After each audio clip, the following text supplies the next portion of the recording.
fortunate enough to be joined by the one, the only Big Action Brendan tonight of Big Action Baits. Some crazy patterns, some crazy glides from the Great White North. Brendan, how's it going? Pretty good, man. Been pretty busy. Really, really busy. So Per your socials, I've definitely been seeing you've been putting in some serious work to prep for these next couple shows that are coming up after doing the others. yeah, yeah, I'm definitely pushing a different style, a different vibe than what I'm ever used to. I had so many of these like holographic base coats kind of set, and I never did any of them for the New York show. So I think coming in with pretty different baits is show season, right? You may as well have a little Yeah. bit of fun. So yeah, I mean, you definitely do some super unique stuff as far as like bait patterns go. Some of like the flash and the hollow that you do, like for the base of those baits. But I'd imagine that like eats up a lot of time in your overall process. Yeah, I think everything about these baits literally are time. It's like from through wire to the rattling to setting them up properly for that. Like Hmm. everything, like the amount of holes I do for lead is not just like one or two or three. It's a lot. So I take as much time as I can. Apparently, I want to waste as much time, but as long as I know that these things work. But yeah, the holographic is definitely one of those steps that took a little bit of time to figure out how, because like a lot of the time with the holographic baits, usually you'll get like the foil will pretty much like peel off the sides is Okay. usually how it goes.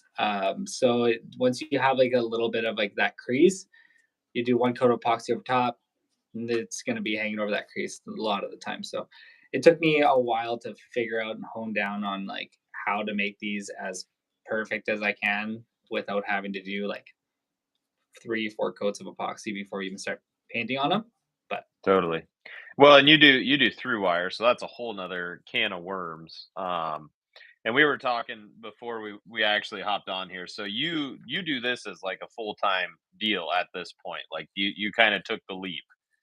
yeah, yeah, I went full time. I quit the full time job in December, so I wanted to keep it going. I know that like I slowed myself down last year. My wait list was 3 to 4 months long, so it Sure. got all the way to like December, and I by December like I closed my waiting list twice throughout last year, and just to try and catch up, and then I finally caught up maybe like first week of January. So just knowing that I couldn't get like a big number of baits out was gonna be a lot. So yeah, I figured I'd just quit the full time job and pump these out as much as I can. So you and Ridgway are in the same boat then right now because he just took the leap a little bit ago, but he had been working for quite a while, I think, with the firm that he was with or company he was with. So uh happy for you guys, proud of you guys. That's cool, man. Chase it. Um it's really neat stuff.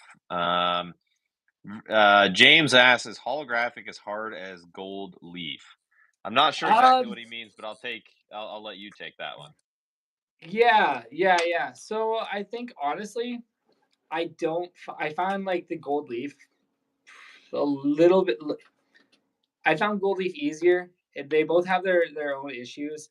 If you're going to be using gold leaf, do you tend to like if you're doing like a really specific tight line or anything on the bait with gold leaf, Sure. to get an adhesive on there and then get the gold leaf and then peel tape and then when you epoxy, if you don't have that gold leaf fully adhered to the bait, when you pull the epoxy over, and usually it's over like when it's like a fresh painted bait or something. Like I was doing gold leaf with my walleyes before. What would happen is the epoxy will come and pull off a bit of the leaf, and then it'll bring that gold leaf over onto another painted part of the bait. So you have a lot of issues that way. But I did find like um, one coat of epoxy on gold leaf works perfect. But on holographic, it's not like that. Yeah, it's usually 2 coats, so it gets a little more frustrating. So, okay, so if you were to say like how long does it take one bait like start to finish in terms of hours? Like I know you have a process where you can kind of make that happen a little bit more quickly as you like compartmentalize it or whatever, but like what if you were to estimate, what would you say on that? Yeah, yeah, that's one of those things. I was trying to think about it. It's such a hard question to be completely honest. It's one of those things. I could probably get like the three wire rattles, everything sorted, and cut the baits out. I could probably do one in like an hour cutout. Yeah, about an hour. I can pretty much get a lot done on it. There's different things I have to do to the rattle that take a little bit more time. Um, so generally one bait 1 hour will get me to the point where I'm almost ready to epoxy the base coat, and then my paint jobs are about 4 hours. That's one of the things. Like I take about 4 hours to paint. Yeah, that's what I think the main reason why my wait list was so long last year is Sure. all the one offs and all the custom job paint jobs. So I was only doing one at a time, and yeah, like a lot of my like I did it one time on one of my Instagram stories to kind of show how many layers I do just for my crappie pattern, Mhm. and I think it was like 32 layers, Whew. and that's not I thought I even was doing that's a lot with like 8 on some of my blades that I'd been yeah. painting, or slightly more than 8. That's wow, dude, that is bananas. Yeah, it's kind of weird because like even with the fins, right? Like I'm gonna do Sure. I'll do like a like for instance like one of my fins I have here. Actually, even just to break down this guy. So Okay. I don't know if we can show how. Okay, so that fin has scales through it.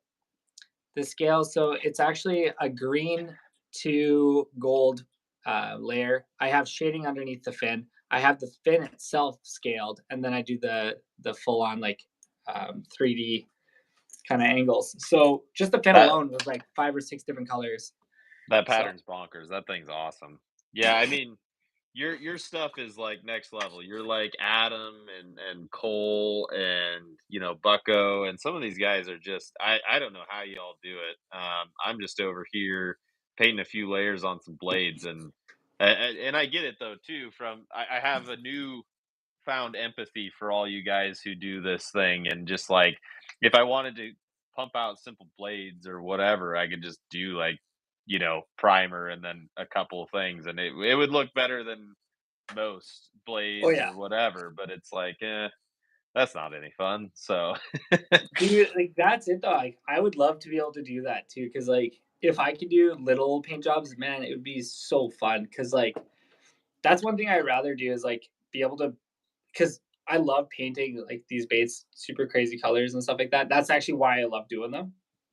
But like if you're doing like such small little faster pieces, it's just like you can slap the creativity out, right? Like there's so much more you right. can get done.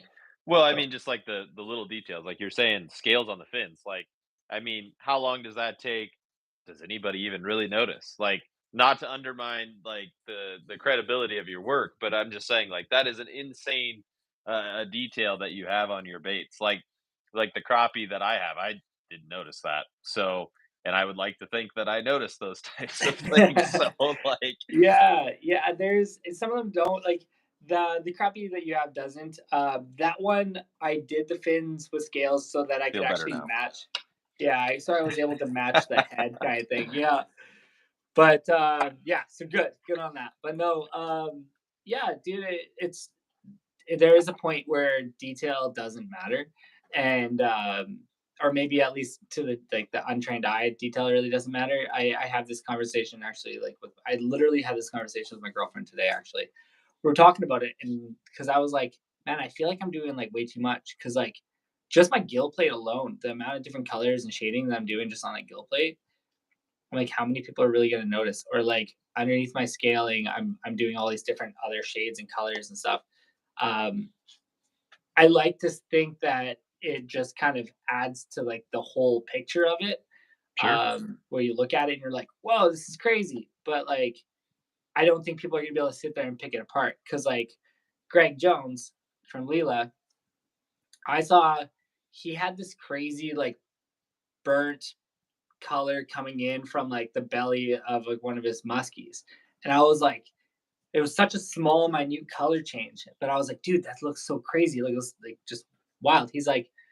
Greg's like, man, like a lot of people don't even notice those things. I'm impressed you even noticed it. And like, so Well, I and that's the other thing too, is it does like there is a certain artistic eye to those things that not everyone has. And that's just like it's not I don't know. It's like one of those things where you got it or you don't. Like some people have natural dispositions for music or sports or whatever. I mean, like you can train yourself to be a better artist, but like you can't make yourself notice some of those things that are just such like minute details. And that's like not to knock on anyone, but my point with that is just like what you were talking about with Greg Jones. Like a lot of people aren't going to notice those things because it's not something that they inherently notice or have really even thought about, through their day-to-day lives. Yeah. yeah, no, and they're fishing lures. At the end of the day, they're gonna catch fish no matter what they really look like. Like you got like the regular paint jobs you get from the box stores and stuff, right? Hmm. Like it doesn't really matter. Like a few of my fish came from a bait. They're in some of the pictures too, that were it was like a blend bait that I had that I was like I knew that I wasn't gonna sell it because I used a weird primer at the time, and it had the entire. It was a perch pattern, and it had the entire center like completely ripped out. It was just a white primer in the whole Hmm. center. Thing got chewed by three fish, one of them being a 49 and a half, 49 and a quarter, or whatever. So, I mean, detail doesn't really matter. But I just like to kind of take the time on it, I guess. I feel like it's one of those things where I kind of like, I want to be able to want to throw my baits, you know? Yeah, no, I totally get that. So I guess my question, leading in that kind of direction, my question would be to you, like, have you ever thought about like doing since you're taking the leap, like doing kind of like two lines, like the ultra detailed, like these are my guys, this is my list, and then more of like a, you know, quote unquote public offering to where you're not like cutting any corners, but there's definitely less detail in some of the steps paint wise than there would be in the like listed like my guys over here. I actually think that's a good idea because I was even thinking today, like, I was in a discussion right now with one of the guides up on Winnipeg River system for setting up and building a new Twitch bait, Oh, nice. and yeah, and we were like, "Hey," I was like, screw through wire. I'm not doing through wire anymore." I'm like, "I'll do through wire for the glides, but I'm like, I'm going screw wire for these Twitch baits." And Well, and you've got so many good resources for the screw eye, Adam Ridgway, like all those guys like oh, use man, those and screw eyes, yeah, they don't pull. They really don't pull out. It's just when I first started, last thing I wanted was one of my baits that I messed up how to set up the screw eye properly, right? mhm. So it was one of those kind of issues. But Or even like um, with your glides, if you're trying to pump them out faster and that's like a hindrance, like you could do a line of you could have your through wire guys, you could have your yeah, screw eye guys. I don't know. I'm just yeah. spitballing here. Well, DK does the exact same thing, right? Like DK has through wire and he has the screw eyes. I think like that's actually a great idea because it takes me so long to do these Mhm. that like the price wise, the price point's where it's at, and like I already have a high enough demand that like I would like to. I feel like if I had screw eyes, I could pump them out so much faster. More people can have the Sure. baits because like Right. right now I have lots of people that want baits that are not might not even have one this year, right? So Well, I mean, that's totally something to consider because you have a barrier for entry in terms of like price point, but also a barrier for entry in terms of supply because of the quality of work that you're trying to put out there, which is totally commendable. Like, but it's all like things to consider within that like spectrum of pricing, demand, labor, all of the things that you can do to put yourself out. Because I remember we were talking about it because you were kind of asking my 2 cents about like some of Rusty's pricing, some of these other guys who offer these glides down in the States as to what their pricing is. And it's like, or if you were to like ever say like Jeff from TRO wants to order however many from you. Like you're not going to be able to provide Jeff from TRO 100 baits probably the way that you do them presently because it doesn't benefit you to do it that way because you can't pump them out fast enough from a demand slash supply perspective to utilize that person as a middleman. I don't know Yeah. if that makes sense. No, that's exactly it. That's why like the I was breaking it down just before we got on the live here with one of the guys here that runs his. He has we have a full CNC machine at the shop that I'm at, Sure. and he's discussing. We're breaking down like the percentage of like the cost to like the time percentage difference. That is it really going to make much of a benefit if I was to say I was to take a hit on profit, of course, Hmm. but then turn that into like how much does it reduce on time, which is actually an exponentially a large amount of time that I reduce. So I think it would be nice if I ended up going in that route because then I'm able to get numbers out a lot faster and spend my time more doing what I want, doing what I can, and people are still getting the quality of paint jobs, right, and work that Yeah. way. Yeah, no, that's totally fair. Yeah, because I mean, like, you can't compromise on everything with what you're doing because, like, part of the reason people are seeking your baits out is because of those, like, very detailed, unique features to them. Also, you kind of have like you know, a bigger profile glide than most people offer, just baseline. Like, I know you're doing smaller ones now for the shows, which me being from where I am and where I fish, like that that is awesome. Like those things would absolutely crank down here, no doubt about it. Um, so yeah, I mean that's just like does the size take you any less or more time, or does it just kind of it's just like a smaller canvas, so it is what it is. It's just a smaller canvas. Like to be completely honest, like I don't skip out on details. No, They're I both in, yeah, I believe you. like Yeah, that's a 5.5, and that's the 7, and they're both the exact same paint jobs. So I mean, like it's I don't find a difference. I'm pricing my 7s and my 8s to be the exact same.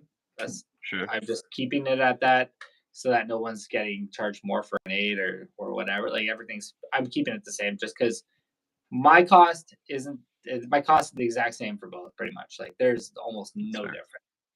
So and Hmm. then time wise the exact same. So I think, but then 5.5s, yeah, I'm dropping the price, of course, like that. That's, I don't know. We'll see how many 5.5s I can come out with. I'm have about 10 right now done. I only had 20 cut out, and That's because I fair. really I didn't know what I was gonna do with the 5.5s. I made them as just like a thing to see if they're gonna do something, but they look really good. They don't flutter because they're a shallower bait, so I wouldn't call them like a flutter glide Oh, to be okay. exact, right? Like Sure. they're more of just a straight up rattling glide. Like they still super loud, but Yeah. they're just not. There's no flutter there. They're gonna stay really shallow within like that foot of depth kind of range. So There's time and place and tools. I mean, it's all part of the thing, man. It's just yeah, you just gotta find a spot. I was talking to a couple of guys, um, this week about that where like this fall fish were positioned pretty shallow and like Brady with Bam Bam was one of them. It's like, you know, I couldn't get your bait to run shallow enough for where the fish were sitting. So like it just it just is what it is. Like where that bait is super advantageous, where I'm fishing it in the Northwoods of Wisconsin, and I want it to get down to a level where you're like edge of weeds, edge of light, edge of breaks. Like that's not a it's not an advantage when you're fishing in like less than 5 feet of water and everything's pushed up super tight and you got to get in there and you're just dredging the whole time. It's just not. yeah. Yeah. Well, no, that's exactly it, man. That's why like that was my main stressor building these glides. Because originally I built them and guys were like, "Oh, they're too deep," and then I had guys that are like, "They're not deep enough." And I'm Hmm. like, "Now, what am I looking for, right? What am I trying to achieve here?" And so that's why I kind of wanted to go for like same with the glide that you have is a fairly shallow. That's why I wanted to confirm if you wanted the shallow before because I was like, it's the eights are like that one was a fairly shallow glide, and so it's one of those things where I then, as of like the mid last year, I kind of moved everything to baits that are able to glides that I make them fall fast enough so they can flutter, and so I make them fast enough to flutter, but not something that like you're having trouble keeping them in like 3 feet of water or like 5 feet of water and keep them in that 3 foot surface, right? Sure. So I mean, that's part of why I wanted one that would run a little shallower, just because like if I am running something that's like where I feel like where your glide is getting to, if it needs to go deeper than that, I'm not gonna throw a glide. I mean, yeah, it's really that simple. It's not that they wouldn't work in that zone. It's not that like people don't. I haven't seen people catch them in that zone on glides. It's just that that's not a lure that I feel confident in that zone. I'm gonna just end up going with a twitch or rubber or yeah, I don't know, or like yeah, a grenade style lure, something like that. So it's just like, yeah. Some guy said if I could only throw 3 baits the whole year, what would they be? Ooh, that's a good one. 3 baits, like, and I can't switch the baits out. Um, Probably gonna go with like a mid Dusa, I think, because that will get me by. Like, it's small enough for the spring, or a Medusa, or like one of like a Bowfin Junior, be that. And then yeah, probably like a Bad Egg by KV, again, same kind of deal, short scale but big thump. So small for spring, big enough for fall. And then probably like God, I don't know, a 9-inch Ridgeway, something like that. Again, works yeah, in the spring, works in the fall. Sorry, the glide isn't in there, but yeah. I'm never Thanks. the glide guy. If Wait there's it. a glide to be thrown, it's usually Barry is throwing the glide or Brian is throwing the glide or something like that. Like, I am not the glide guy. I've Yeah. caught fish on glides. I Way to just rub it in though. You're busting my balls here.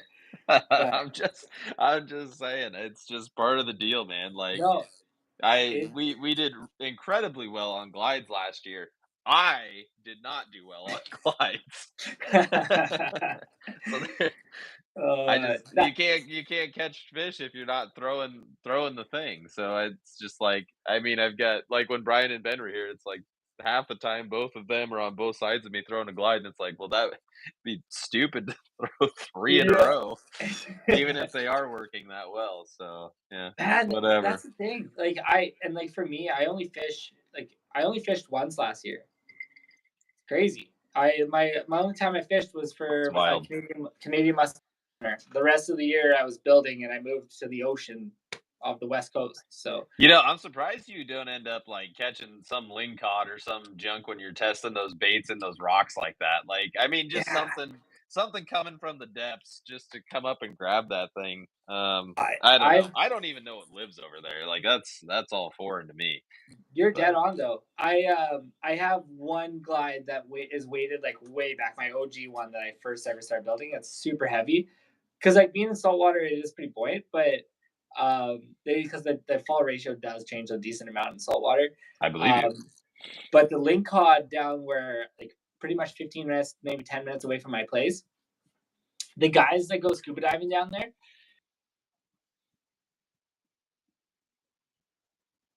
link cod just chilling with like mouths Oh, I'm sure. disgustingly mad. And they're like, all you have to do is just get a bait down there. Like guys will use like big swim jigs. Like I bet you a Mhm. bowfin would probably kill it if I can get it deep enough. Because the guys are using like 9-inch swim baits to get them down. No, I believe you.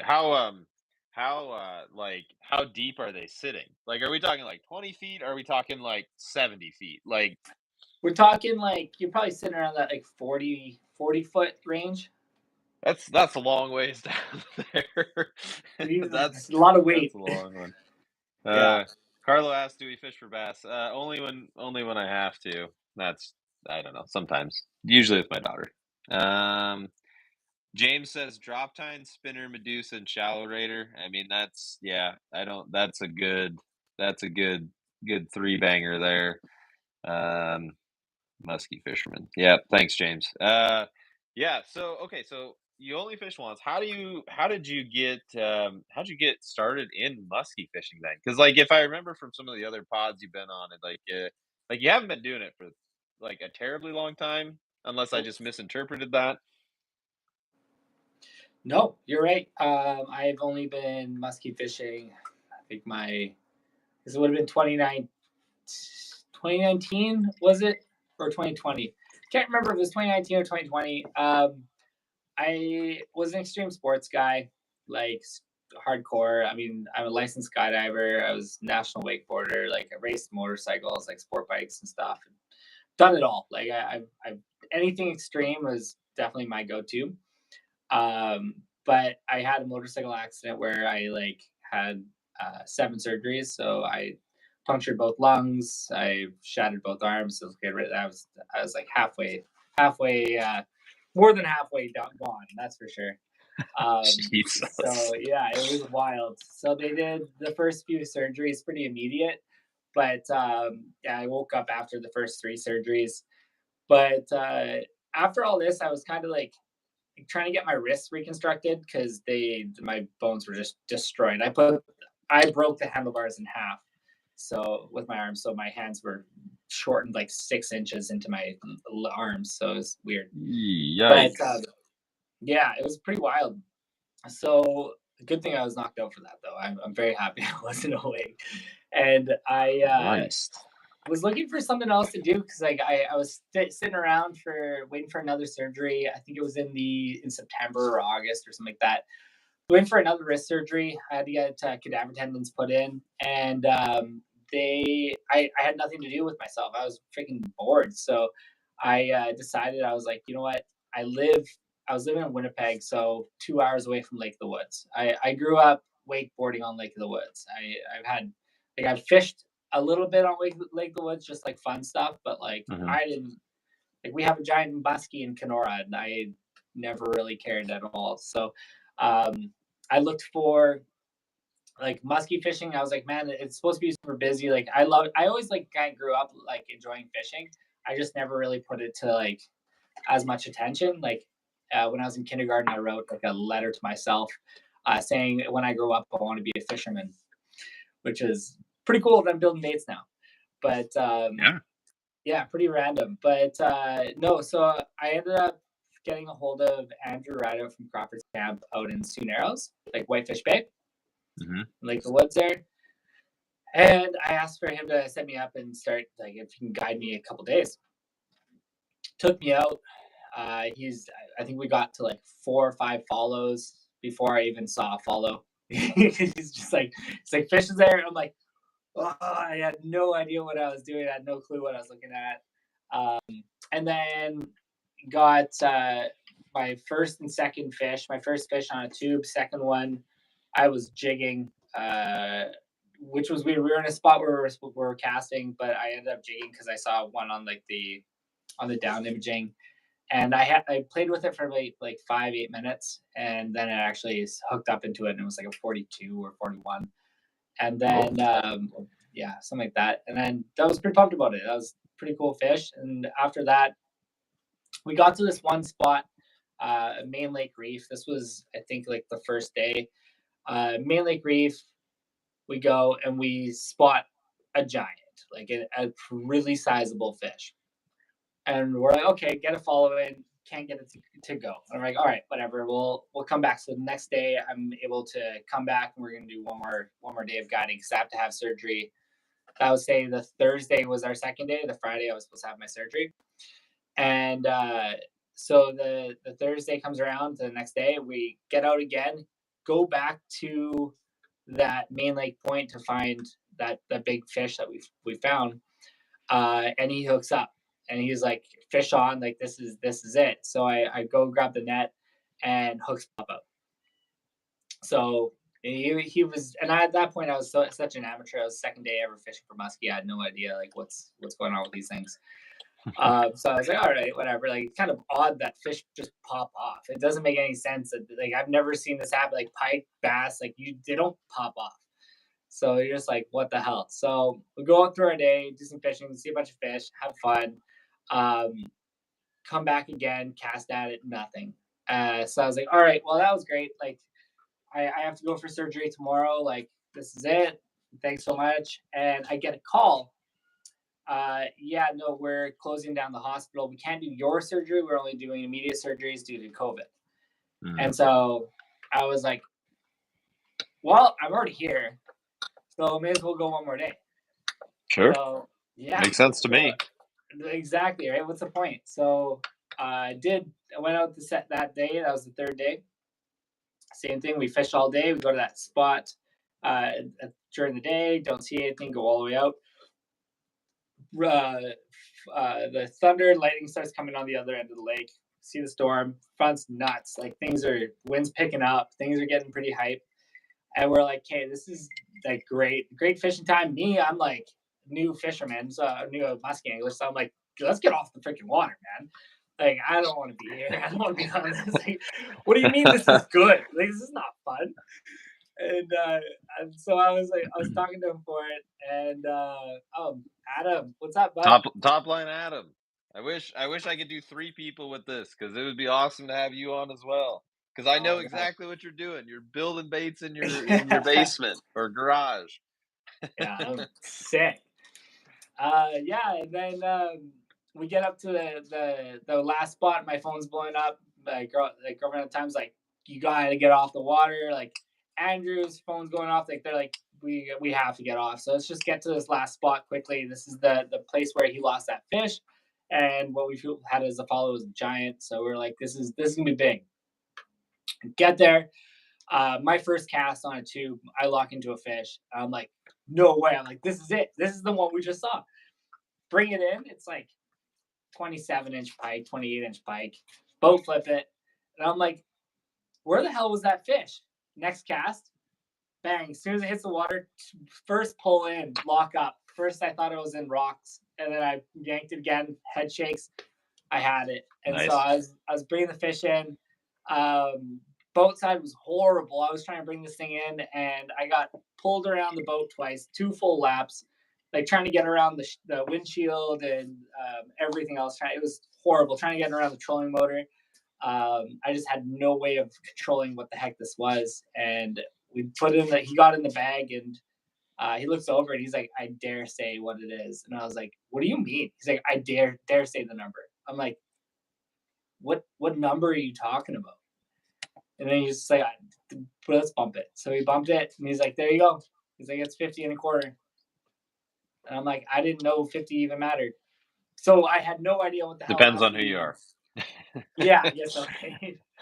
So yeah, no, yeah, that was my third ever fish. And then from there, I was like, well, how the hell do I like buy these baits? And then I find out how expensive they were, and I was like, you know what? Maybe I can just build one for myself.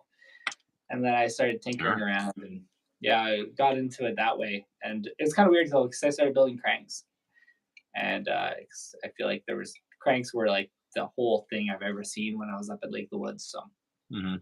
So why glides? That seems like a weird one to get into, because like it seems much more nuanced than a lot of baits. Like it's not just slapping on. Not that people slap on a bill or whatever. You know what I mean? Like it's not yep. just it.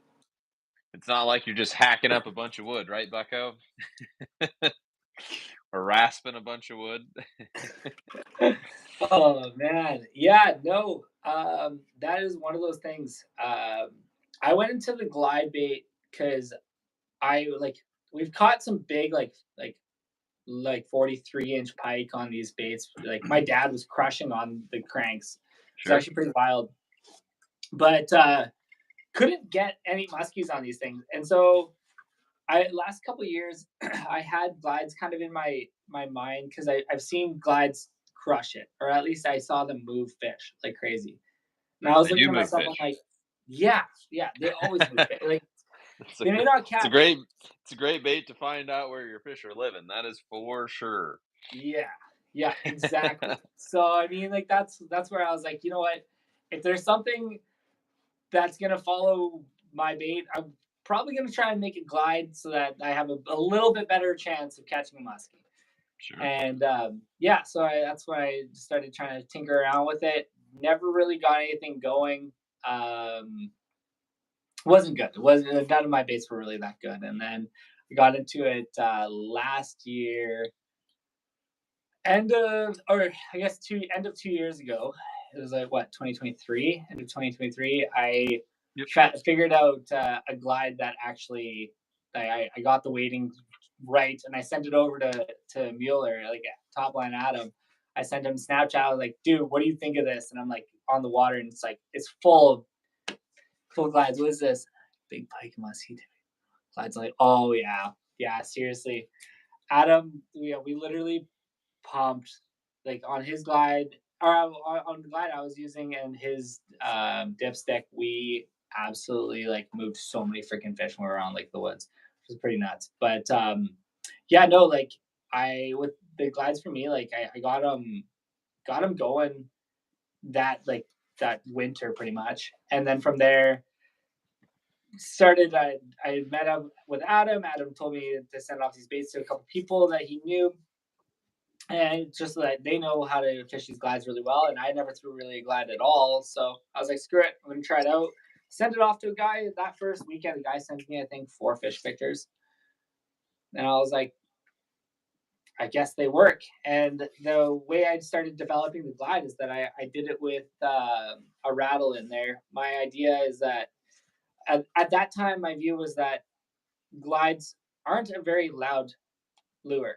Like you have the hooks hitting each other, Mm-hmm. and that's practically it. It's a finesse bait, it's a chill bait, it does big motion, but it's not creating a big impact in the water like if you're running blades or if you're running something Right. like a crank or something that's pushing a lot of water, right? So I decided I was like, I'm going to put rattles in this thing to make it as loud as I can, and like knowing like from other type of rattle baits for different species that are still predator fish, like I'm starting to figure out like, do I want a knocker or do I want like rattles? And so like a knocker is just like a one hit, right? So it's Mm-hmm. just like one quick I like sound. those. You like that? You like the knockers? Yeah. Oh yeah. Uh, There's well, there's someone I know who uses those in his baits that I have had a lot of success with down yeah, here. that's what my Twitch I'm looking at is throwing in a knocker in it instead. But yeah, You might that's have already been beaten to the punch there. I'm just I gonna wouldn't tell you. doubt it. I wouldn't doubt it. I I know should it's say I not going to be. guarantee you've been beaten to the punch there. Yeah, I that's not a new idea. That's for sure. The only difference with the Twitch that I want to be building is I have I well, on the rise. I want it to flutter as much as it flutters on the drop of a glide. Ooh, that would be deadly. I don't know how So you do that hydrodynamically, but I'm sure you'll figure it it's out.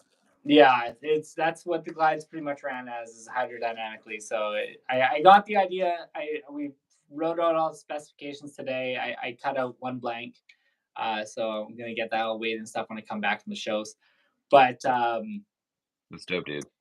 yeah, yeah, it should be kind of fun. But yeah, I added the rattles in these baits instead because instead of one quick sound, all these BBs hitting at different times is creating different sounds, hurts, and a longer period of contact Yeah, no, that opposed to makes a knocker. sense. So it's a longer amount of sound, therefore, hopefully, might make this glide better than a glide that doesn't make a rattle. Like it's fine, being able to be found easier. And like I have one guy on YouTube, like Clayton Chick. He's like a multi-speed. I don't know. Have you ever heard of Clayton? Oh yeah, I've watched a lot of his stuff. Clayton's G man, he's awesome. I Yeah, don't know him, but he puts out awesome videos, and he's just every man's man. And like, it's cool to see dudes like him and Jay just absolutely crush it. Just being awesome guys who catch fish and just like that's it. North Dakota kayak angler, kind of the same thing. It's yep, like they just have a vibe about them, and people enjoy that vibe. And I think it's cool that like good dudes who are chill find success in this space when there's just so much clickbaity nonsense that doesn't actually do anything for anyone and has very little entertainment value. Yeah, dude. Like when you bring up like the North Dakota guy, the kayak dude, guy's I so mean, crazy. those muskies, wherever he's fishing, which I'm pretty sure I know where he's fishing, but those muskies are starving. That's all I've got to say about that. Like he he's over there catching like having like 10 fish days in the pre-spawn. They're like pulling up snakes out of the freaking river. Like Yeah, those those poor fish. That's the reason he's catching all those fish. They got nothing else to eat but his bait down there. I don't yeah. wherever he's fishing. He Oh like, oh, man. I got another one. He like pulls it out of the net. And it's just like I feel sorry for all these fish that are just like like they should be at their heaviest when he's catching these fish at that time of year, and they look like fish that you catch at the tail end of August, early September that have just been running and gunning all summer long after the spawn. Anyway, Yeah, I digress on that, but no, his stuff's great, and um, yeah. Anyway, yeah, I didn't mean to yeah. distract you with Clayton. Clayton's a good No, dude. no, no worries. Yeah, Clayton's a legend, man. He's awesome. I grew up watching his shows and everything because he's out from my area, right? So like I fish the lake he goes to a lot. Like I go out there for walleye, and I I wanted to get him a glide bait when I was starting to build them, so I sent him off one, and in the spring he threw it. It was a 7 inch, no dice, nothing. And then he's like, dude, I promise you, he's like, it's just too big for the pike right now out on spring. He's like, when I do the fall muskie show like episode or pike episode, it'll be fine. And so he goes in the fall and first episode, first day, crushes a bunch of pike on it, crushes a 43-inch pike on it, all on That's so video, awesome. like insane. And like this is Is that where published? Is that published? both of them are. So the Okay, second I gotta episode, find those ones. I must have these missed those when he put those out. it's crazy because that was a 43-inch best live scope video I've ever seen of my baits in action. So these things, you can see the fish is literally like fish facing this way. My bait is way behind it and it's Mhm. coming in, and the fish U balls it and hits it like without hesitation. Not a freaking like it snapped. That's awesome. And so I Love was it. like, I'm like, wait, was that because of the rattles? Let's just say, like, I hope it was because of the rattles that fish knew where it was in like the fast second ever. Like it had no like figuring of where it was or anything like that, which was cool. Um, and then Clayton messaged me that night. He's like, he sent me a picture from his like desktop. He's like, look what I got. I was like, man, that's so awesome. And he's like, I'm gonna go fishing tomorrow. I think this is gonna be better. Like these baits are killing it. Goes up the next day, 45-inch, 25-pound pike. That's awesome. That's Like so if you cool. if you I gotta ever, find that video. I don't know how I missed it. I'm a little upset with myself that I did, to be honest with you. Then I yeah, had you on here. Now I look like an asshole. Maybe yeah, I two just am one. episodes, Depends and on who you yeah, ask. that was a monster pike, 45-inch pike. It was freaking nuts. That was cool. That's enormous. Um, Yeah, so I yeah, caught that pretty neat. one. Caught that one in Canada this summer that was I don't remember if it was 42 or 42 and a half, and it ate that growler boat side and tried to pull me in, and it was awesome. It was Yeah, so cool. Yeah. No, that big pike are always welcome. I don't care where they're at. Wisconsin, Iowa, Canada, big pike, you're always welcome in my boat. Actually, medium-sized pike are always welcome in my boat because they get eaten. So I'm good with them too. I saw your episode with that. I literally, well, I haven't put that one out yet. Which That was 40 it incher. not? Didn't you guys catch a pike? And is it? Do you guys just put them on like a sucker rig kind of thing? Oh yeah, yeah. That's in Yeah. Wisconsin though. You can't do that in Canada. Yeah. No. No. No. We don't know. No. No, Yeah. that's in northern Wisconsin. But yeah, we'll. Those are like the smaller pike. Those are like the hammer handles. Yeah. The medium sized pike. I'll go.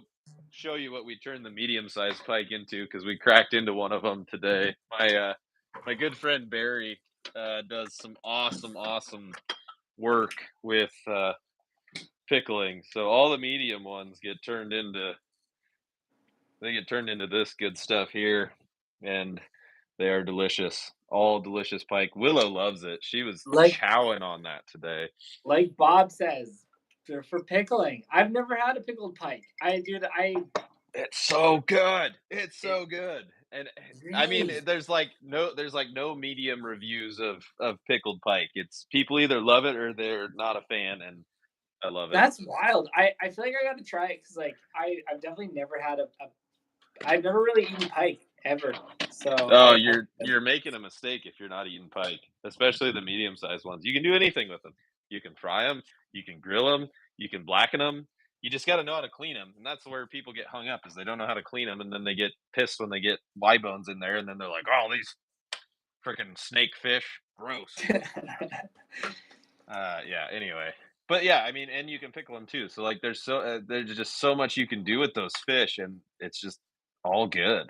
I would, I would almost rather eat them than walleyes, to be honest, because I don't catch very many walleyes while I musky fish, and it's always nice if the muskies aren't biting, to come home with a meal. So Yeah, seriously. Yeah, it makes sense because like where I went last year, it was actually pretty sweet because like where I go to Cedar Lake for my muskie openers, sure. and I just love that place. I'm pretty confident on that lake, so it feels good. And yeah, like I'll get on like weed lines and like I'll do all my casts for muskie, and then see on the live scope like I'll just see like normal marks come through, and I'm like, oh, sick. So I don't know how to really use my live scope too well because it's like on a rental boat. So like Hmm. I literally take my ice bundle and I wrap the transducer cable on it, which is absolutely horrible. But that's how I hold it there. But Yeah. yeah, I'll see something, and so I'll try and get a few things, and I'll be getting walleyes off like the like 8 feet, 7 feet deep, which is nice. Um, which was kind of weird, dude. Last year on opener, I caught two 28-inch walleyes on the 7-inch glide. Dang, Yeah. that's serious. Those are serious fish. I've caught some big. One of my biggest, I think my second biggest walleye of all time is on a Lake X toad. So Oh yeah, that's yeah, so wild, eh? it's crazy. James says he's still waiting on the pickling video. James, I do not I don't do the pickling thing. I catch the fish, I clean the fish, and then Barry and I split the fish, and then his job is to pickle them after I give him all the pike that I processed already. Like this is the deal. This is how we have it worked out. Although it would be cool if it worked out next year to film Barry doing that because like his process is just so good. Um, it's so good. Uh, No way. yeah. Yeah, I'm kind of you're making me jealous now because I would love to have that something like that. That'd be freaking awesome. Never. There are few better game day snacks than a light like pickled pike with a couple light beers on some crackers. The pickled pike on the crackers, not the light beers. Um, okay, so a 45-inch pike, is that the biggest pike on your bait that you know of? That's the biggest pike on my bait that I know of. Thankfully, it's all on video too, so that's good. Cool. Okay, If so anyone wanted what is the biggest muskie on one of your baits that you know of? the 54. Uh, Illegal. yeah. So G dang. last year was the first time these baits ever hit public. Um, Okay. I don't know, 40 or 50 fish on them. Um, It's a lot of fish, seven man. 750s, 750 plus fish. So 54, 52s, 51s, 50 and a halves. Like that seven's a decent amount for like just for like 6 months of being out there, and like I was still way behind the line to even get baits out to people. So it was like a very small amount of baits. But yeah, no, it was crazy. Like in my previous video, like the discussion with Glenn, like we talked about how the glide wasn't really working for him, and there's sometimes glides are very finicky on how to use them. And then so he tried for a while, and I was like, "Ah, I feel bad, man." I'm like, he's like, "What do you want me to do with it? Do you want me to send it to you?" And I was like, "Send it to my buddy. He's going on Lac Seul." And so he sent it to my buddy on Lac Seul, and my buddy sent me a picture of the bait in his mouth in the morning. And then 3 hours later, he sent the picture of the bait in a 54-inch mouth and tries Oh, pulling this oh my 54 goodness. up in the video and couldn't get it like all in the video. It was insane. And like that was his first muskie on Lac Seul, and he spent like a couple days on Lac Seul. Said he saw a couple fish, but that was the one to trigger on the cast. So That's crazy. Like, the more that I watch about Lac Seul, I just feel like Lac Seul is, like a musky fisherman's Alaska. Like, it is the final frontier, like, just pure wilderness and adrenaline, banana stuff. Like, you're going for broke. Like, it's just like it would be a cool place. It would be a cool place to go fish for a while. There's a guy around here who does it every single year, um, and yeah, I'm usually pretty jealous when he posts those photos. So, um, Connor's asking me when I want to go to Laxul. Connor, whenever I have time, we will go to Laxul. We have talked about it before. We have all talked about it with Barry. Like, it is a thing that I want to do. It is just finding time to do it, which is always at a premium these days. Um, yeah, though I've never done Lac Seul. Like again, like I only fished one. Like I only fished 4 or 5 days last year, right? And they were all in that trip. it's wild, So man. I can't yeah, I can't do that. I would go nuts if dude, I only it fished was that many times. it's freaking hectic. Like I barely slept. I was on the water almost the entire time, and like I only caught one fish during the day, and I caught the other 8 muskies all past 10:30 at night. So it's I gotta. Bob keeps telling me I gotta come up to Green Bay, and Bob is 100% right. I need to do it. I need to just bite the bullet in August because I think that will be the easier time to go visit Bob. Because well. Are you Bob gonna Bob, see? if you're watching for opener, it's probably not gonna happen because little man is gonna arrive right around opener for northern Wisconsin this year. So that's probably out. So I just need to find some time in August and just go. Even if we're in Hayward, I just need to just go over there. It's actually not that farther. It's like Hayward is basically equidistant from where I live now to Green Bay. So Oh yeah, he's booked. Yeah. Well, Matt, you're going to Wausau? yeah, that's the plan presently. Hopefully, it's in the works. It's working out. Yeah, I should be there on Friday, for a time. I don't know how Nice. long. I am carpooling with some dudes, that live here with me in my area that go every year. They Yeah. are, more seasoned and retired than I am, so they have more flexibility, and they just usually, like, full send it for a day, so trying to work out how that's all gonna work, and then try and figure out. I need to call Rich and just like figure out how to like get around to all the peeps before everything gets real crazy. So whether that's whether that's filming something promotionally or I don't know. I don't know what it looks like or if I film something for Rich like I've filmed weddings. I have no Yeah. idea. I have no Uh, idea what it looks like, but that is okay, Bob. That sounds good, man. I will definitely be looking forward to meeting you in person. So I'll just add you to yeah. the list of Yeah. like freaking 30 people that I need to shake hands with while I'm there, which is I fine. think isn't Bob doing a seminar? I don't know that off the top of my head. Oh, okay. I think Oh, so. That oh, sounds good. right. Yeah, it's gonna be pretty wild. I talked to Bob last year because Sunday. I Okay. pulled out Bob, I the will not be there nice. on Sunday. I'm sorry. Well, Bob, I'll be there on Sunday. You'll have one fan, one fan from this side.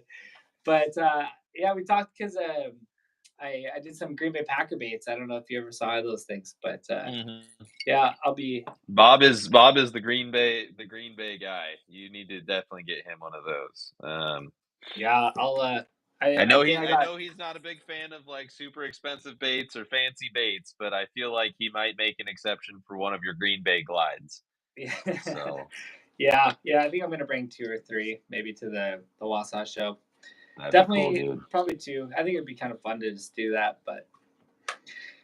So but yeah, how have shows been going so far? You've done one or two? I don't just remember. just the one and only that's the pretty much the first show I've ever done was the New York show. So I did do Odyssey last year as like I walked in with like 10, 12 baits kind of thing with a friend or St. Lawrence Musky shop booth. So he's like, Okay, hey, yeah, you can leave your baits at the table and see what happens. Cause like that was like I didn't know what I was doing. sure. Um Do any of us? but yeah, so New York was my first like real show with a booth and yeah, came in with a full table and walked away with 3 left. So it was good, and Nice. yeah, it was one of those things where it was pretty awesome. It was great to see people like have seen the video of these glides working, or have like seen big action baits somewhere or online somewhere, and that's pretty cool. Like I'm sure like what happens to you when you go out to like these shows and stuff, and people are like, "Oh, Matt, like nice to meet you. Like I've been seeing you online or watching you online or YouTube all the time." And I think that was the pretty cool thing about you or by New York was just like guys were like, oh, these are the baits. Like, oh, like guys are telling their buddies like, man, this is the video I showed you and stuff like that. I was like, Yeah, that's that's so cool, dude. cool. Yeah. So yeah, it was good. I'm not that popular. I had a couple guys that the last time I was at a show, I was at Minnesota, and that was like 2023, I think. And I didn't go to any last year. We had some family stuff going on that kept me very tied to home. So yeah, I didn't make it. I didn't make it out last spring to any. So I'm looking forward to going to Wausau this year. I think it'll be good. And at the very bare minimum, getting to shake hands with a lot of people that I talk to online on a regular basis, which is, I know, as much as people like to shit on social media, which is a fair place to do that, or a fair thing to crap on. It's opened some doors and allowed me to interact with and meet some really cool people. So I am thankful for that. It's it's the duality of the socials, of YouTube, of all the things. Like for every Brian Scaife, Ben Stone, there's like 30 internet trolls, kind of thing. For every Bob Partika, he's got 60 trolls down there doing dumb shit. So that's just like how it works. And um yeah, but the good ones and the real ones I am very thankful for and grateful for, and definitely you all know who you are. So, and if you don't, like, yeah, I don't know. So I will be Thanks, dude. driving 10 hours to Wausau. Wow. You better get in touch with Brendan and see if he'll hold one for you. If you're driving 10 hours, you bet. That's wild, dude. That's That is like a I thought huge I was making compliment. yeah, thought I was making a track, dude. Like that's awesome, man. Yeah, just let me know what's going on. Jeez. Yeah, That's I cool. know. Yeah. Oh man. And yeah, same thing over here. I'll be making a decent trek with the same thing as that guy. I mean, I'm doing I fly out on Wednesday and I'll fly to Winnipeg. Just like a what 4 hour flight or something like that. Three and a No, half. with all of those vendors, he's saying yours is the first booth. So that means you have to Oh, save him one. You have to save him one. There's oh, no way it's around wow. Jeez. it. That's so yeah, Bait I and mean, switch. Bait and switch message big action baits. yeah, He'll make let me sure to know what's have one up. there for you. Yeah, That's cool. that's That's awesome. like Yeah. that's that's like I was talking with Adam about the shows. I think it was like last year, and um he was talking about the Odyssey, and some of these guys online are just brutal, where they're just like, oh, it's like, I can never get one of his baits. How do you get his baits? And I just can't believe it. And Adam's just like, there's a lady who showed up to the show and said that she drove 6 hours one way to get her husband two baits and then drove home. at my booth. It's just like it's just like it is impossible to feel like any sympathy for these internet trolls when you feel or like when you hear stories like that where it's just like Yeah. this person was so dead set and like obviously I'm privileged to the point where I can kind of utilize my networking connections to kind of get some of these baits and like that is not lost on me. Like you're a perfect example of that too. Like if I wasn't doing this, I probably wouldn't have one of your baits. But at the same point, like that is not lost on me that, I am fortunate in that way. But at the same time, like, you gotta kinda carve your own niche, and if your niche is just griping for griping's sake, it's probably not gonna get you anywhere. Yeah. Well, yeah, I mean, this thing to go back on that social media thing, like, I think that's awesome because social media is kind of well, that's what my baits are, like, based on, right? Like, that's what but, like, in general, I think it's really cool because this next year, as long as I can have a little extra free time to go fish, I'm gonna be fishing with a bunch of other guys. In like I got October, November, like I got Musky opener. Glenn wanted to fish with me around Musky opener at Cedar there. And That's awesome. I got yeah, He I knows got a that few lake other really well. yeah, yeah. And we were chatting about a few of the spots that we've ran into the same fish and stuff. But I got like the other guy, Austin Sandstrom from Winnipeg River System. He's a fishing guide up there. He's the guy that's been like my A1 with these glides. Like from the day that I started building these, him and I were discussing how to like what he's found and what he's worked on. Because last year he did 86 fish, seven or eight fifties. Mhm. So he wasn't doing too bad as a guy. Like he freaking kills it. And so yeah, I'm It's a actually lot of working with him 50s. yeah, yeah, so I'm working with him with one of the for the Twitch.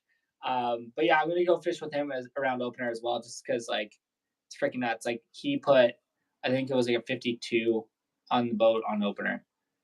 Nice. Not a bad day. That was the first day it opened too. It was wild. So, but yeah, no, I definitely because of social media, I got to be able to make these plans to go fish with other guys and go adventure. Like got dudes in the states and stuff that I would have never thought. Like Ryan Elizondo from Muskie Hunts. Sure.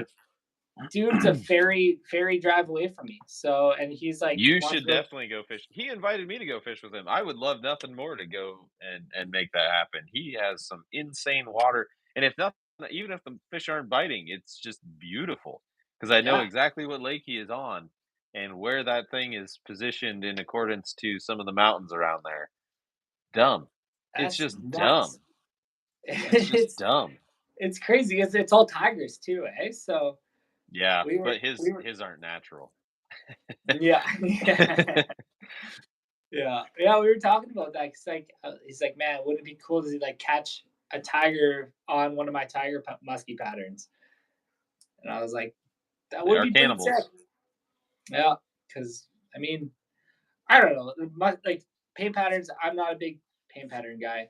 I really like after I gave a bait out to, or after I've given like 5 baits to like Justin from like Ohio.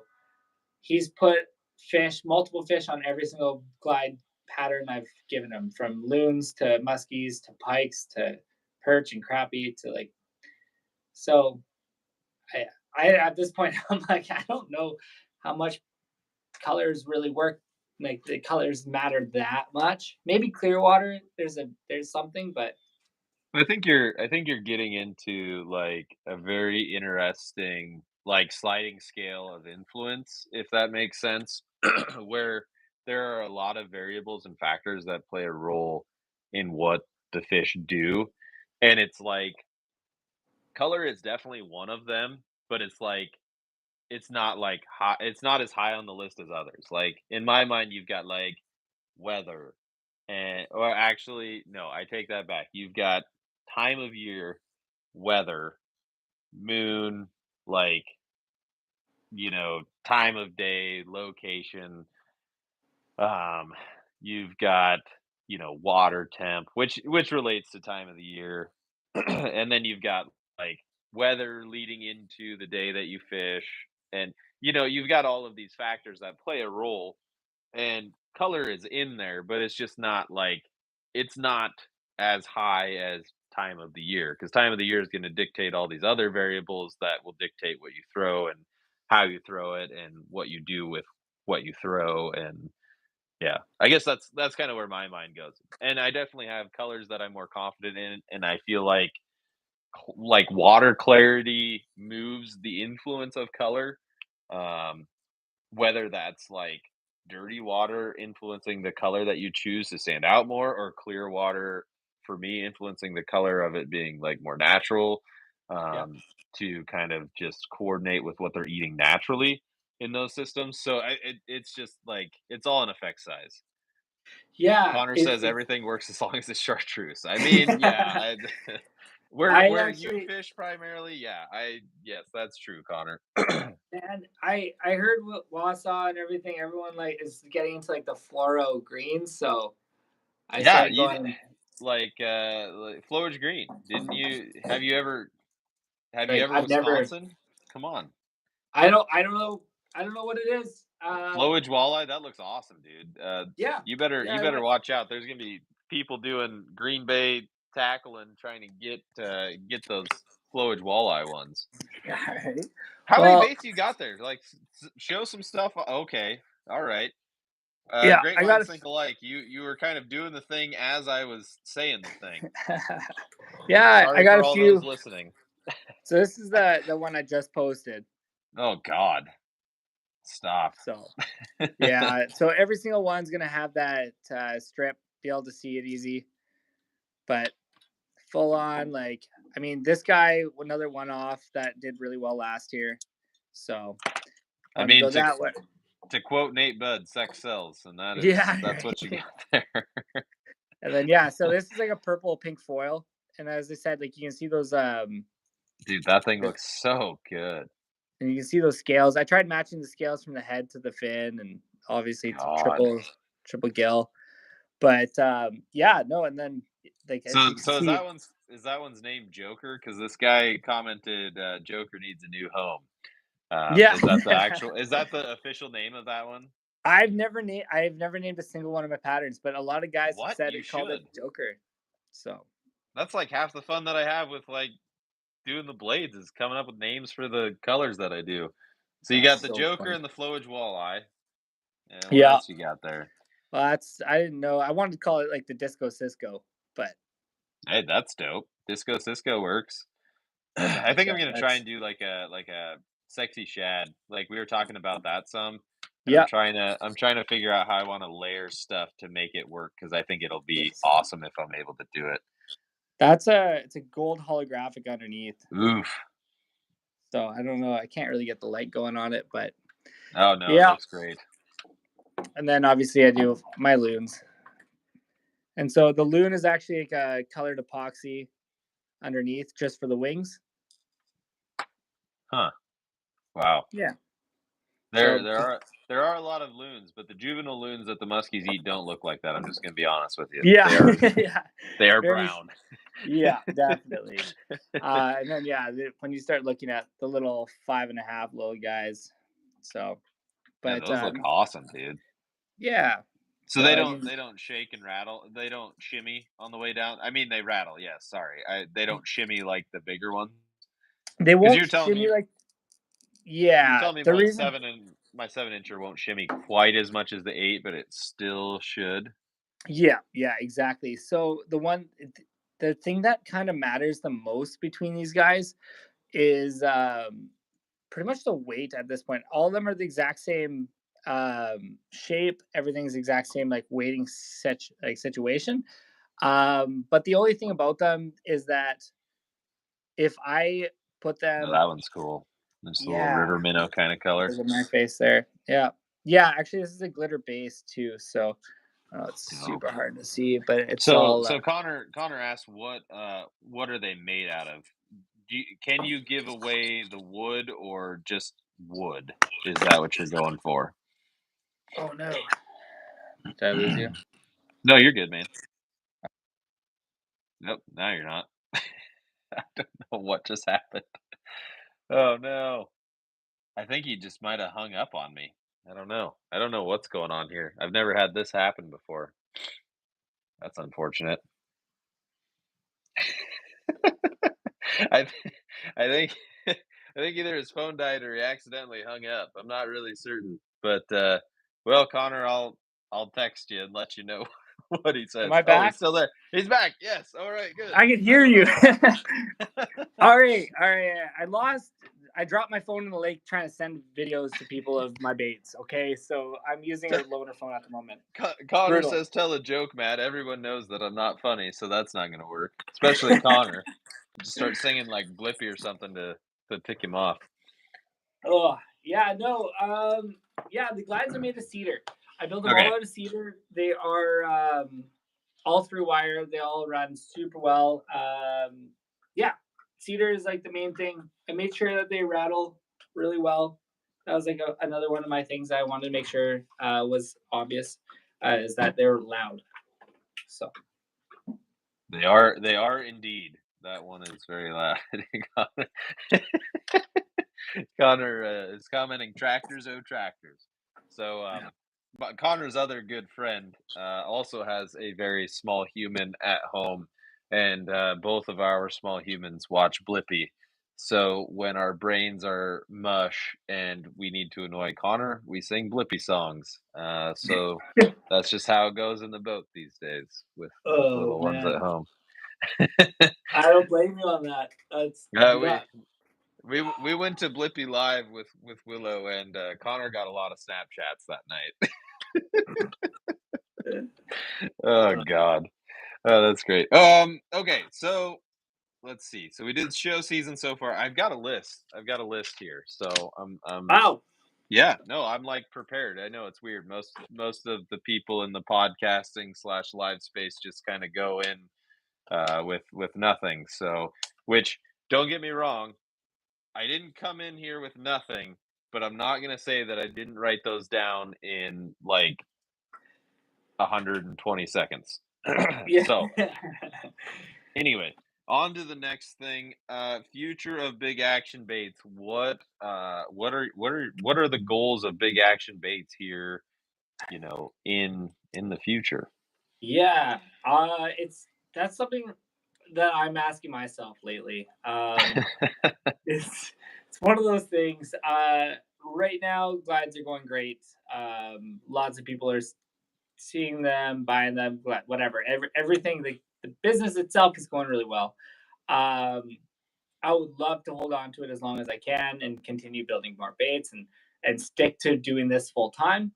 Because right now, if I open my order list, I'm gonna be well over 100 more baits to get done.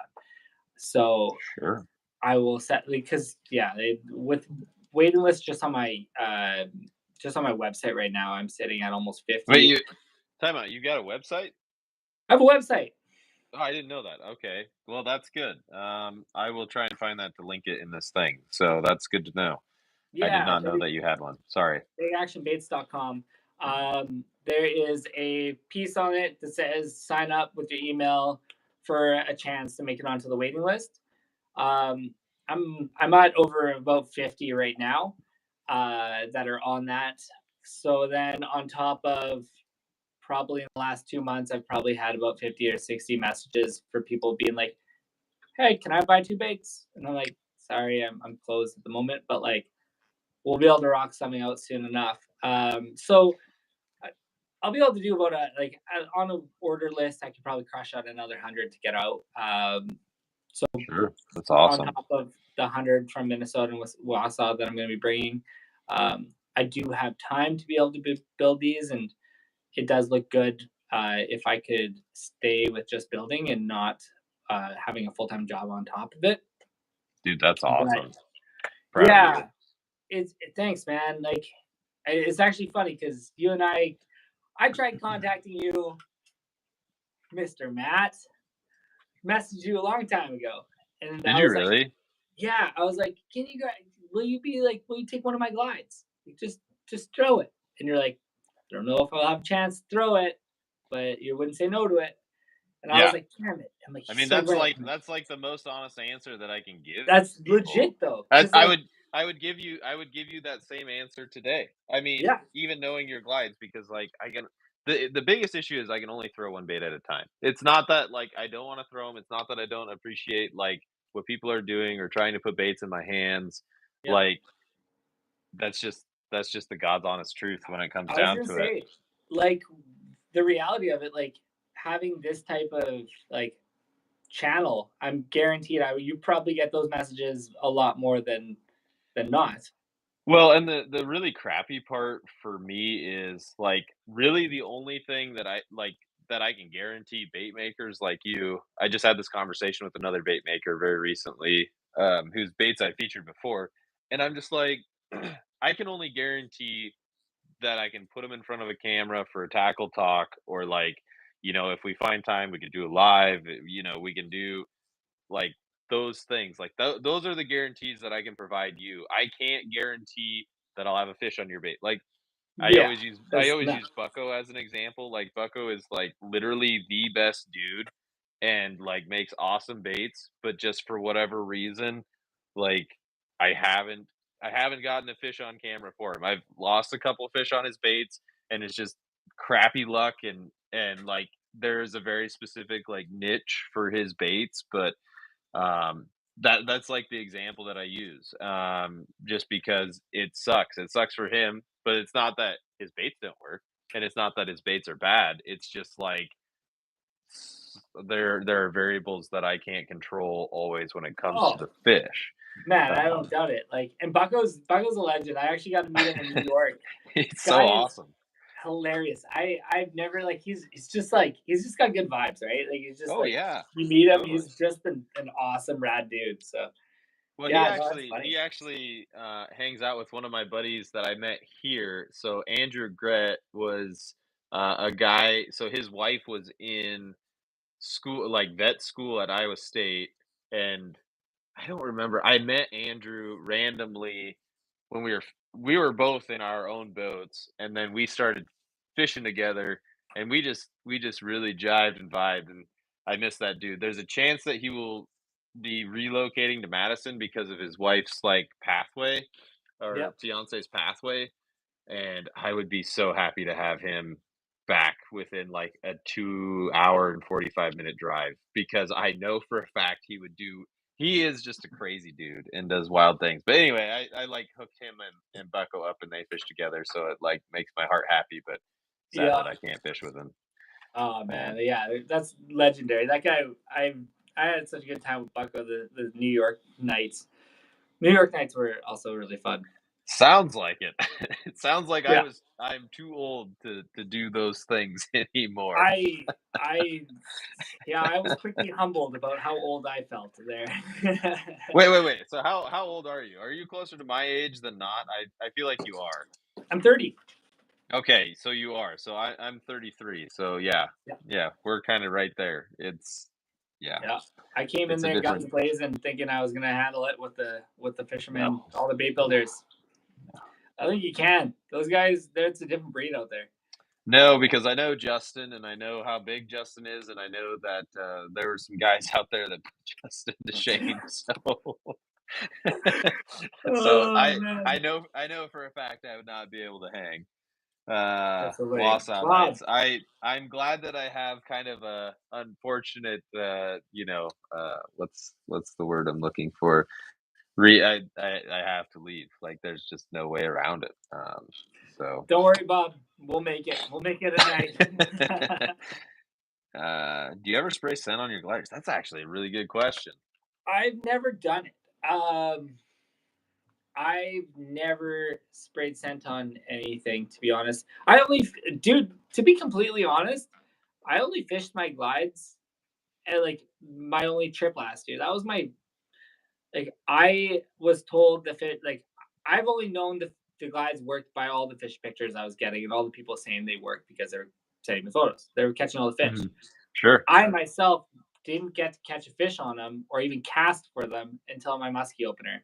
And then 4 days in, I put 9 fish in the boat, being like a 49 and a quarter left, right? So, yeah, I've never had even a chance to think about putting scent on. I moved like there was one day we moved like 15 fish on those glides, so it's Nice. not like I really thought like make a cent yet, but Yeah, I bet you it'd be pretty fun. Man, I just think my golden hour is just fishing at night. I love that thing. Like sure. it's ridiculous. Like Yeah, I agree with Bob on that one, and I come from that too with the bass perspective in mind. Like when I used to do some like really serious tournaments and stuff, it's not that it's not that like it wouldn't work or doesn't work, but it's that effect size in terms of like your ranking. And I'm not saying it's last, but it's below color, it's below some other variables where is the juice of effort worth the squeeze, in my opinion? And I can't answer that for people. Like I've heard, I don't know who was on Ugly Pike talking about, like Landry Smith or someone was talking about soaking Cisco oil on their baits and all this crazy stuff. And I'm not saying that it doesn't work or doesn't hold, that there isn't a variable to consider there, but like our strain of fish, like Wisconsin wise and Iowa fish, are derived from that Wisconsin LCO strain. The majority of their genetics are. And I just know that those fish are very instinctually driven by triggering their lateral line. And you're like, it's not that triggering those fish isn't going to be done by scent. It's going to be done by forcing them into action.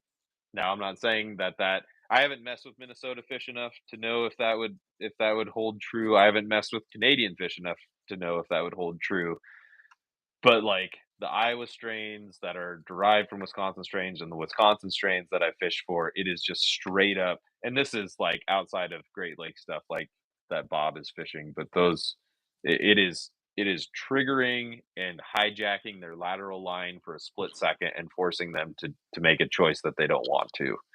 Um, yeah, that shows. Early teens touted a spray on musky scent and got pummeled in the comments with data instead of showing scent far down the list. It's unnecessary. I'm That's with you, cool. Bob.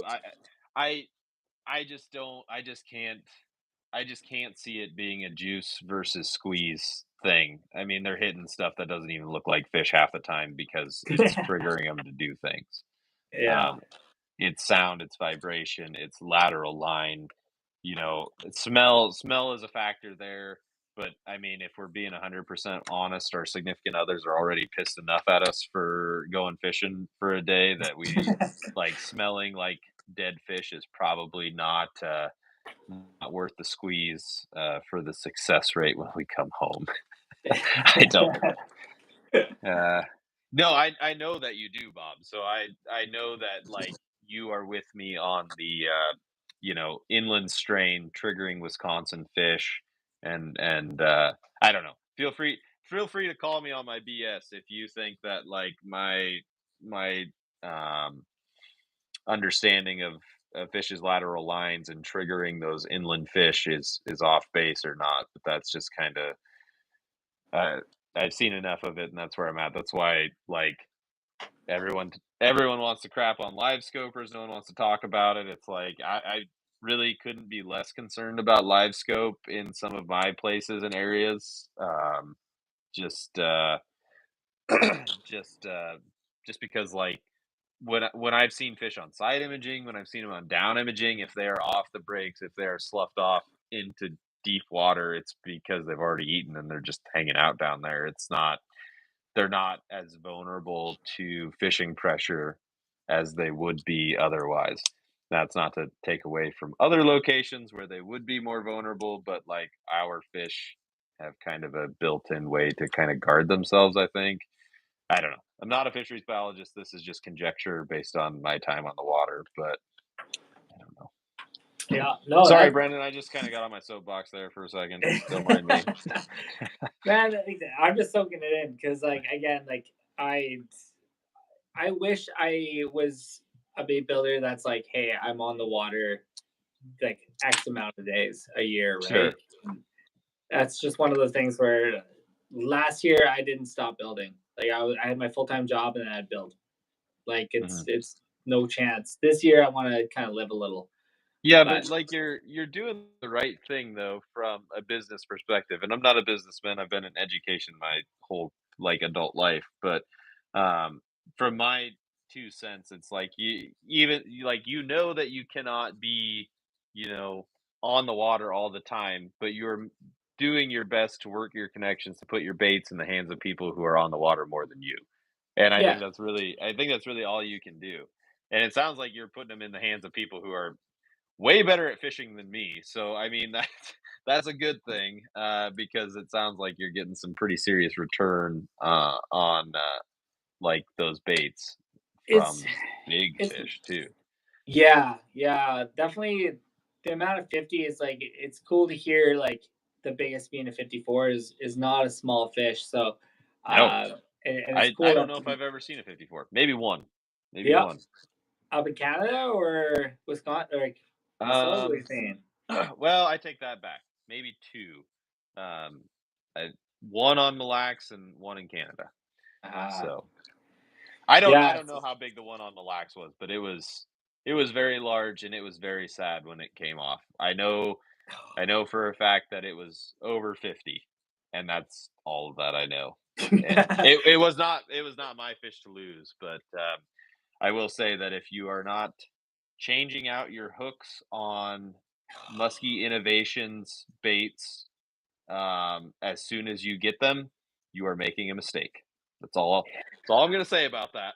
that hurts. Yeah, I that one hurts. I have zero affiliation with Musky Innovations. I catch a ton of fish on their baits, Yeah, um, especially their swim baits, and this was on a swim bait. But if you are not changing out those entry level mustads, especially if you're fishing big fish water, you're just asking for depression.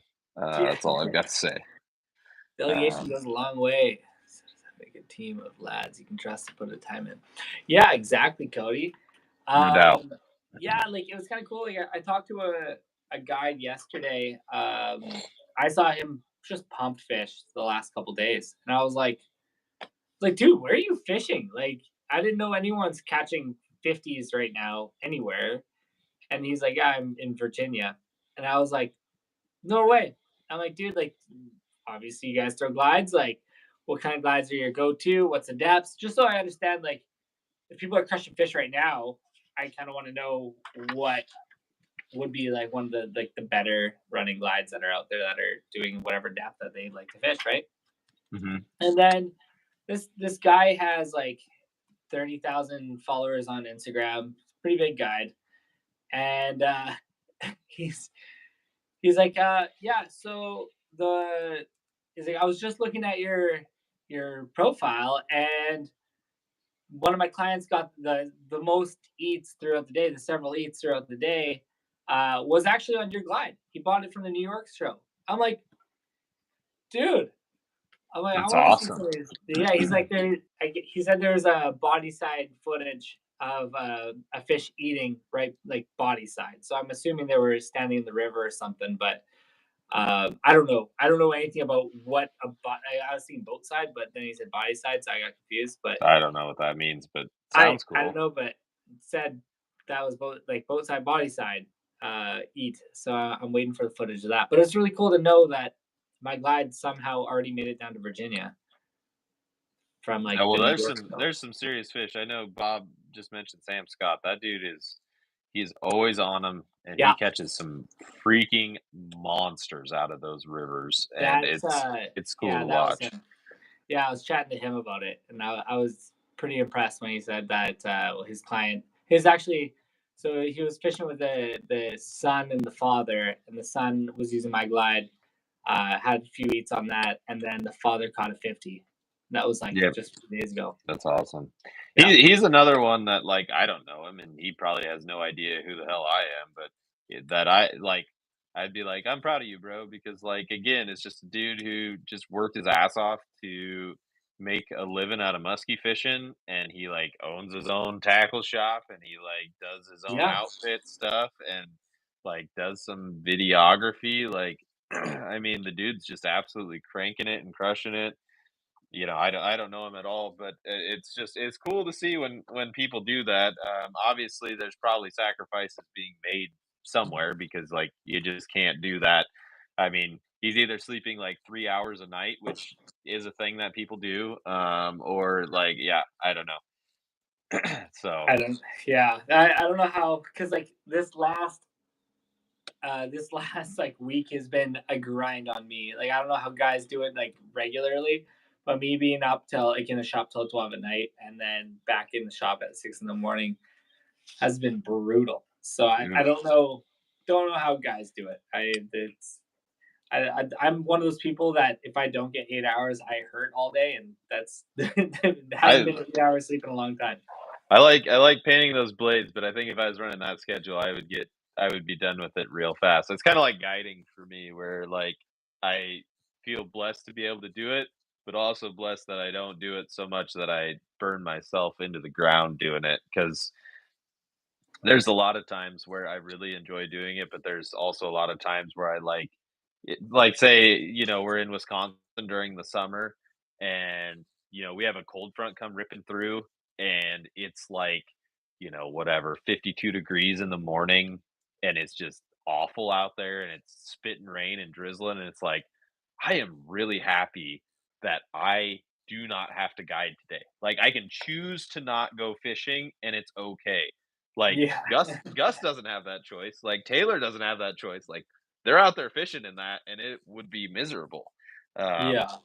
but like I can just have warm coffee in the cabin and hang out for a little bit and then Man, go that out on a dude, better that's day. exactly. I totally agree on that. Like, actually, it was kind of weird when I was doing my show or my trip last year. Like, because I had so much success, like I was catching 3 fish a night. Sure. I was like, I would sleep. I didn't even care about majors and minors, which I'm starting to dread that now. I'm gonna change that for the show or like this opener. But I just slept throughout my like most of my. I didn't wake up till like 12 in the afternoon, and I'd get on the water and I would just like fish till 3 in the morning.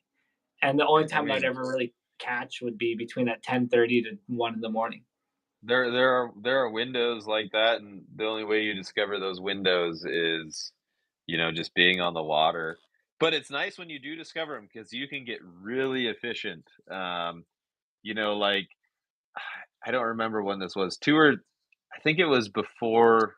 It was either the year Willow was born or the year before she was born. I don't remember, but I had this like mid-afternoon window just absolutely dialed in on our lake that the cabin was on, Yeah, and it like just basically manifested in the fact that like I had this lunar window figured out and like the weather and everything was perfect, and I was just like, I had a little bit of time and I'm like, Callie, I'm gonna just go fish for a little bit. I've got like 50 minutes. I'm just gonna go catch one really fast. And I did. Like I just I just had it figured out so like dialed in so nope. perfect that I just like went out there in whatever it was, 50 minutes, 45 minutes and caught a fish and then the storm blew in and it was done. But I was just like, oh well. And eventually those windows move and they, you know, get off Yeah, base and they're not a thing anymore, but it's pretty validating when you can go and you're catching, you're averaging a fish a day for all the more time because like up there there's I think people sometimes have the misconception that like I'm on the water like all day every day up there and it's like no, I'm on the water for these like sections of 3 to 4, maybe 5 hours at most, either in the morning or sometime in the afternoon or maybe the evening, and you just take what you can get, and sometimes it happens, most of the time it doesn't, but I don't know. And sometimes it's just an inconsistency thing because like, the weather this past year was just very inconsistent, so, yeah, yeah, Connor, cold fronts can be cool in the summer, that's not what I'm saying, but you have guided enough that you should be able to relate to what I'm actually trying to, get across here. Oh, man. Okay, but so yeah. goals for 25, bait wise, bait company wise, fishing wise. What are your goals for 25? As my phone is about to die, and I should probably think about wrapping things up. I appreciate all your time. I know it is very valuable. Yeah, no. So bait wise, I want to start prototyping this Twitch bait this year. Bait wise, like glide baits, I definitely want to be able to have people in. I want glides in more people's hands. To be honest, that's one thing that last year I wasn't good at that. This year, I've already um, met what I pretty much did last. Not yet, but like pretty close to what I did last year. In 2 months of just crazy. Don't do one. Keep telling myself not to do one offs, and then look at me. I'm doing one offs. Well, I mean, that's So just like what we talked about earlier. There's a way that I'm sure, like, you're an artist, you're a smart dude. Like, there's a way that you can streamline the process if you so choose when you want to choose to do yeah, like that. tonight, as soon as I get off this, I'm gonna go in, paint six pike, paint. I got like base coats down for tigers and crappies.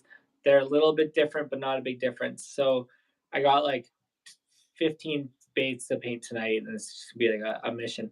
But I'm starting to learn like how to get all of the patterns kind of in the same kind of position. Like again, like knowing that the tigers and like that natural tiger muskie and the crappie base coats are very similar, same kind of colors, changing a little bit of tones or a little like back colors. So it's not that bad. So that I'm able to actually get 10 baits, 15 baits painting at one time, opposed to just doing one set of patterns at the time. Or even last year was just one bait at a time. So um, did Bob say, I was first wowed by your paint jobs, but then saw videos of your artwork in action. Can't wait to purchase one of their own. Crack some of those good bait You off gotta get these. Bob one of those. He fishes for the biggest on earth where he's at, and he throws a Yeah, lot of glides during opener, just based on the sick. videos I've seen. So Well, maybe we can work something out. Get a glide out there. At least yeah, we'll chat in Wausau, Bob. And oh, I was gonna say before I forget, you put great hooks on your baits too. So like I appreciate that because I don't have to use my hooks for your baits, which is awesome. So thank nice. you. You saved me like Yeah. $7. Yeah, yeah. That's a big thing. A lot of guys will not go BKK. They won't go high quality bait or high quality hooks. I Um, get it. I get it yeah, margins wise and stuff for margins. sure, It's but especially if you're making so many or you're pumping out so many baits. But I think in my way, like the price way, right? Like the price of my baits, I'm trying to give you quality.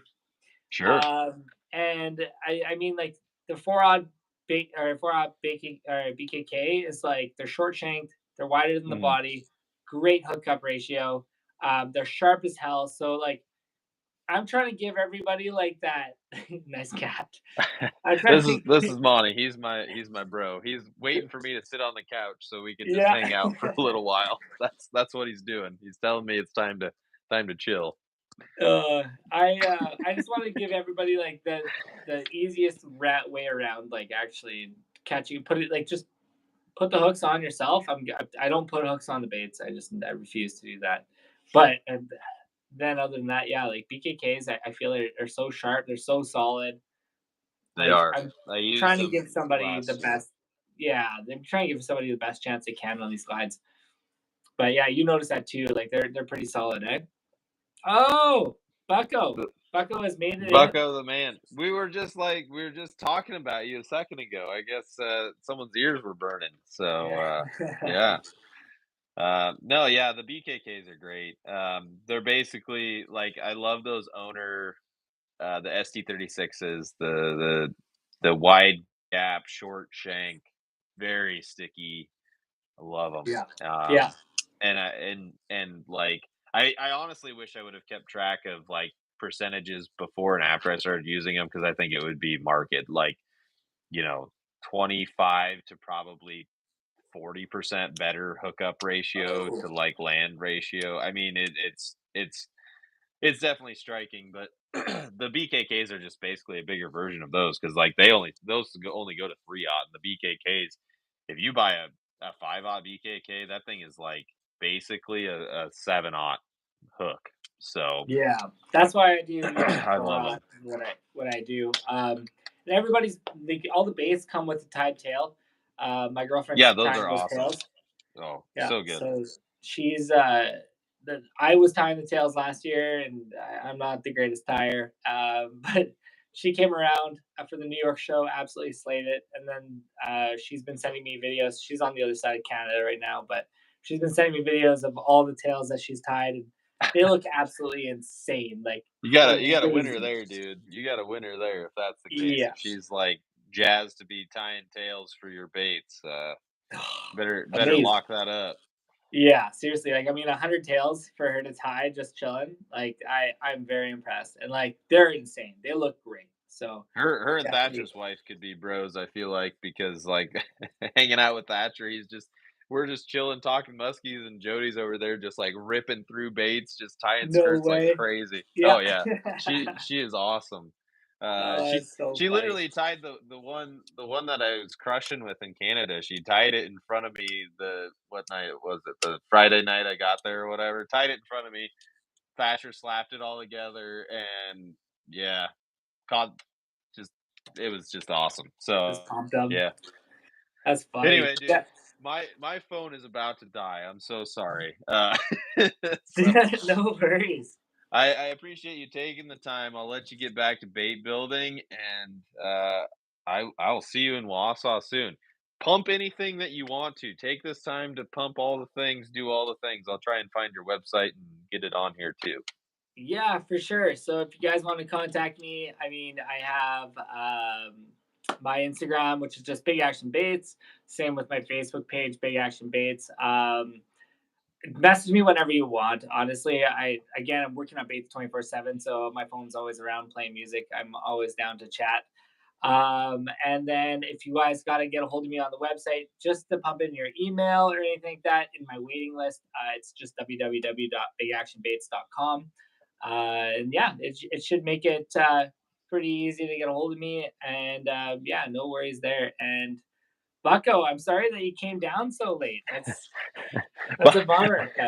But Bob, I know how to put a charging cord on the thing. I appreciate you, but yeah, this is more of a check on me, so that way I don't take too much of Brendan's time because I know that like time is of the essence for him.